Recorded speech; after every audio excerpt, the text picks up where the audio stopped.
మావా నీకోసం ఒక మంచి మూవీ తీసుకొచ్చా. మూవీ విషయానికి వస్తే తుడరం మోహన్ లాల్ మూవీ కదా. ఖచ్చితంగా ఈ మూవీని అయితే ఒక్కసారి అయితే ట్రై చేద్దాం అనుకున్నా. నాకు చాలా అంటే చాలా వర్క్ అవుతుంది ఈ మూవీ. బేసిక్ స్టోరీ విషయానికి వస్తే హీరో ఒక ట్యాక్సీ నడుపుకుంటూ అలాగే వాళ్ళ ఫ్యామిలీని మెయింటైన్ చేసుకుంటూ వెళ్ళిపోతూనే ఉంటాడు. సడన్గా వాళ్ళ కొడుకు మిస్సింగ్ అవుతాడు.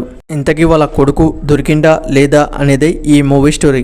ఫస్ట్ హాఫ్ మొత్తం కూడా ఫ్యామిలీ చుట్టూ తిరుగుద్ది ఈ మూవీ. సెకండ్ హాఫ్ నుంచి అలా గ్రాఫ్ పెంచుకుంటూ వెళ్ళిపోతూనే ఉండడం అనుకోవచ్చు ఈ మూవీ. ఇది ఒక సస్పెన్స్ కిల్లర్ మూవీ అనుకోవచ్చు మనం. కిడ్నాపులు చేసే వాళ్ళని హీరో పట్టుకొని ఏం చేశాడు, వాళ్ళని చంపేశాడా, పోలీసులకి అప్పగించాడా, స్టోరీ అంత కొత్తదనంగా అయితే లేదు కానీ డైరెక్టర్ చాలా అంటే చాలా మంచిగా హ్యాండిల్ చేసిన అనుకోవచ్చు ఈ మూవీని. ప్రతి ఒక్క సీన్ కూడా చాలా ఇంట్రెస్టింగ్ గా అనిపించింది. మలయాళంలో చాలా మూవీస్ వచ్చాయి కానీ ఈ మూవీ ఎక్స్పెక్టేషన్స్ లేకుండానే రికార్డులు బద్దలు కొట్టింది అనుకోవచ్చు.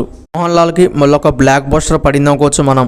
మూవీని అయితే ఫ్యామిలీతో 100% వాచింగ్ చేయొచ్చు. బ్యాడ్ లాంగ్వేజ్ అయితే ఏం లేదు. Screen play, dialogues, sentiment scenes ఇవన్నీ కూడా వర్కౌట్ అయినా అనుకోవచ్చు ఈ మూవీకి. మోహన్ లాల్ యాక్టింగ్ విషయానికి వస్తే చింపుల్ పెట్టిన అనుకోవచ్చు ఈ మూవీలో. మీకు ఈ మూవీ కావాలంటే హాస్టల్లో దొరికింది, పోయి చూడండి. మన ఛానల్ ఒక లైక్, సబ్స్క్రైబ్ చేయండి. Please support me.